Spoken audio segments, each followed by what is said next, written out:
Hi. Today we begin the book of Exodus, and our readings will be Exodus 1-3 and Matthew 15:21-39. Exodus 1. Now these are the names of the children of Israel who came to Egypt. Each man and his household came with Jacob: Reuben, Simeon, Levi, and Judah; Issachar, Zebulun, and Benjamin; Dan, Naphtali, Gad, and Asher. All those who were descendants of Jacob were 70 persons, for Joseph was in Egypt already. And Joseph died, all his brothers, and all that generation. But the children of Israel were fruitful and increased abundantly, multiplied, and grew exceedingly mighty, and the land was filled with them. Now there arose a new king over Egypt who did not know Joseph. And he said to his people, "Look, the people of the children of Israel are more and mightier than we.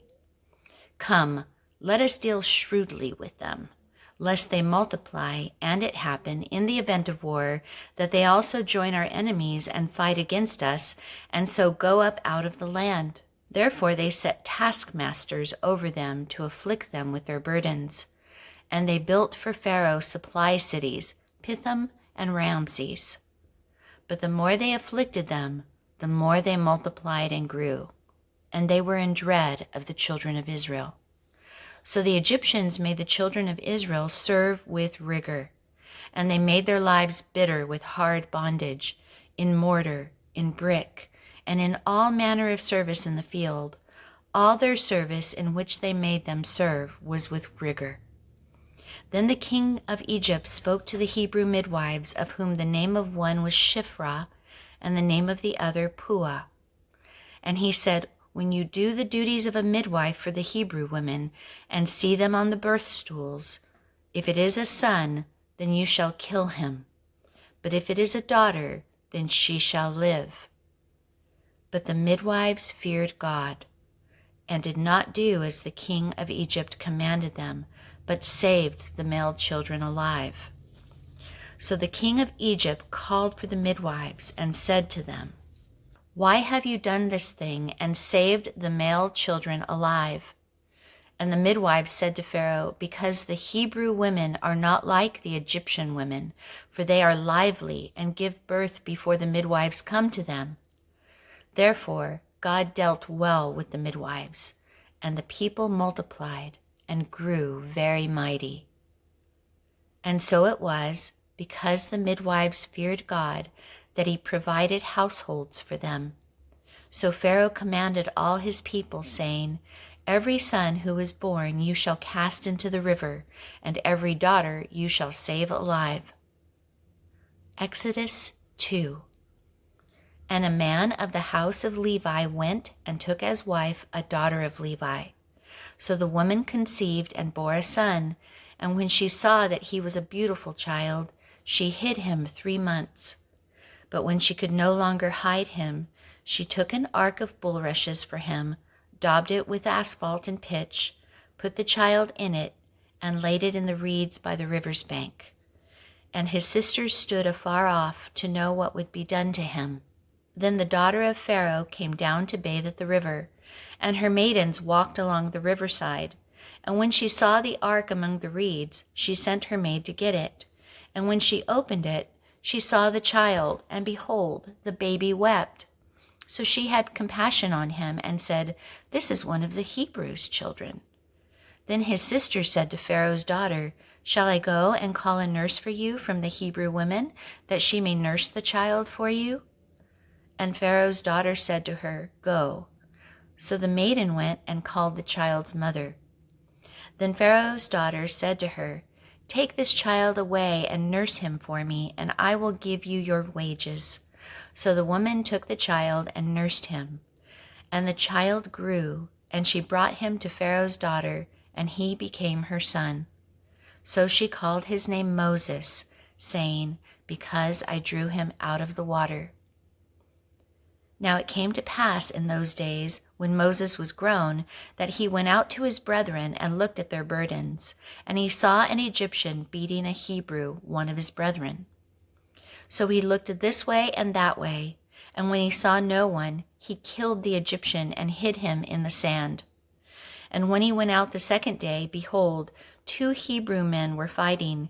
And he said to the one who did the wrong, Why are you striking your companion?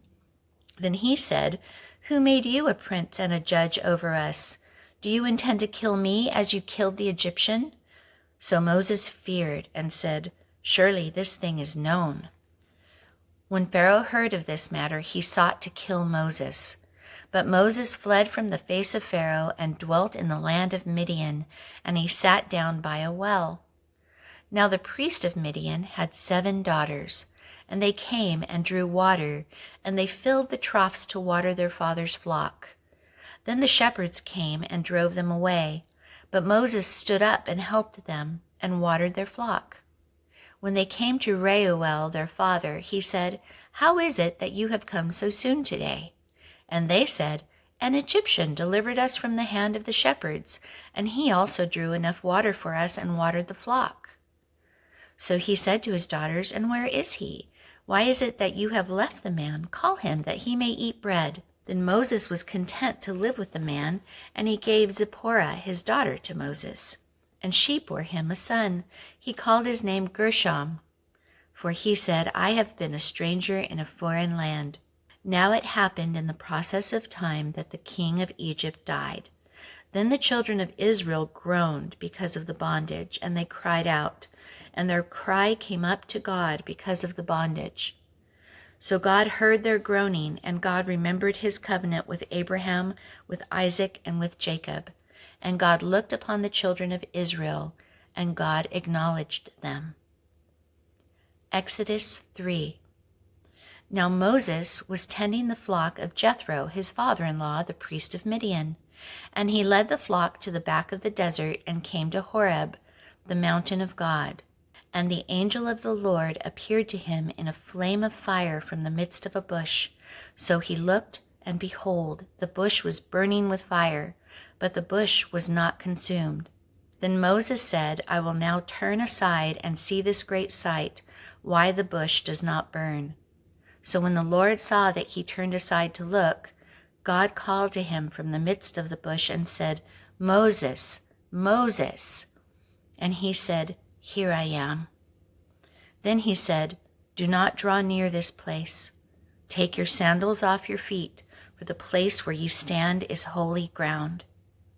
Moreover, he said, I am the God of your father, the God of Abraham, the God of Isaac, and the God of Jacob. And Moses hid his face, for he was afraid to look upon God. And the Lord said, I have surely seen the oppression of my people who are in Egypt, and have heard their cry because of their taskmasters, for I know their sorrows.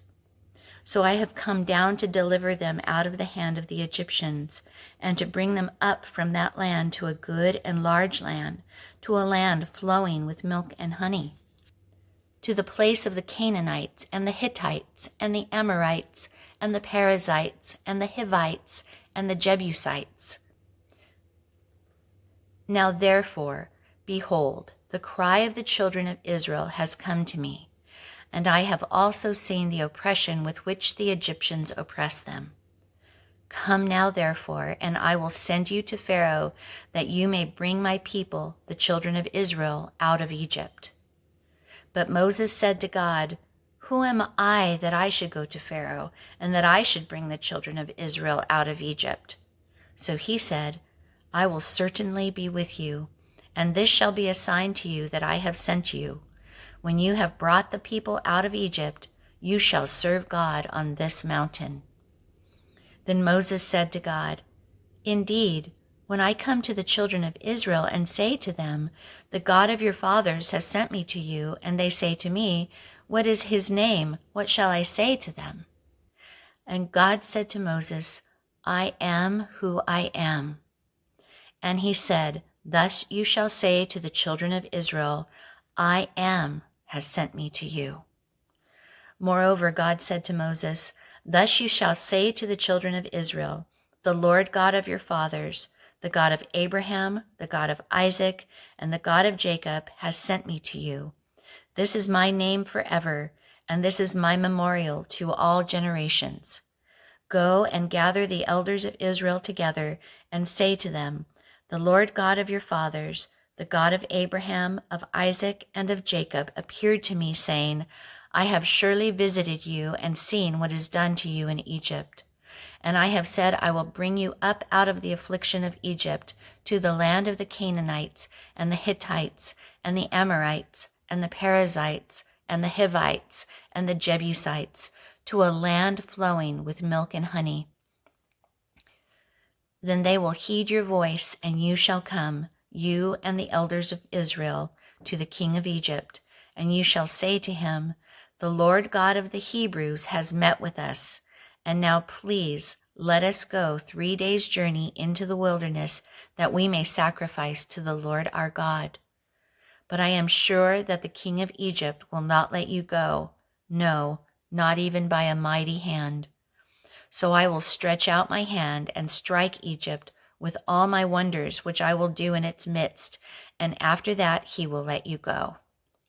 And I will give this people favor in the sight of the Egyptians, and it shall be, when you go, that you shall not go empty-handed, but every woman shall ask of her neighbor, namely, of her who dwells near her house, articles of silver, articles of gold, and clothing, and you shall put them on your sons and on your daughters, so you shall plunder the Egyptians.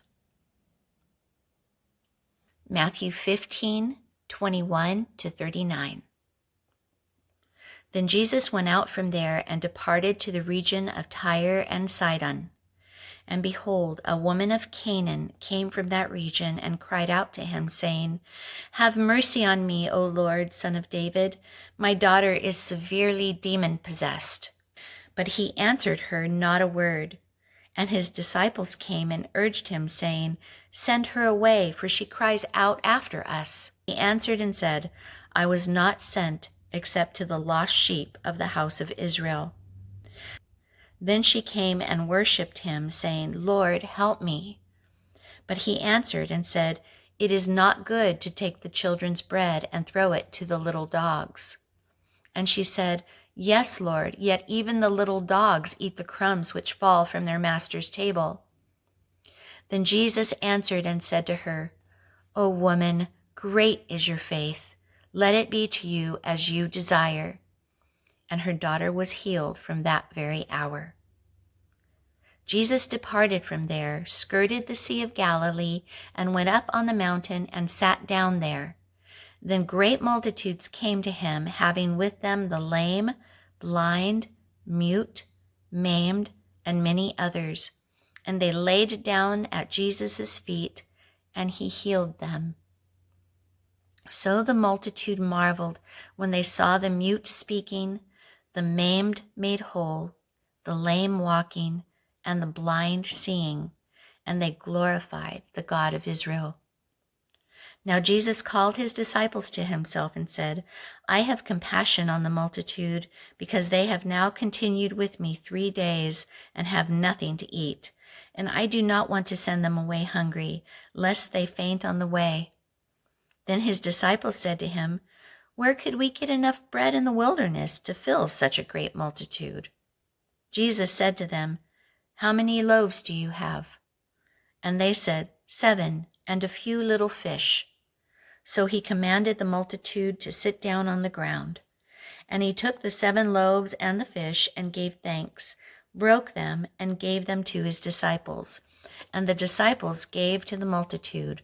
So they all ate and were filled, and they took up 7 large baskets full of the fragments that were left. Now those who ate were 4,000 men, besides women and children. And he sent away the multitude, got into the boat, and came to the region of Magdala.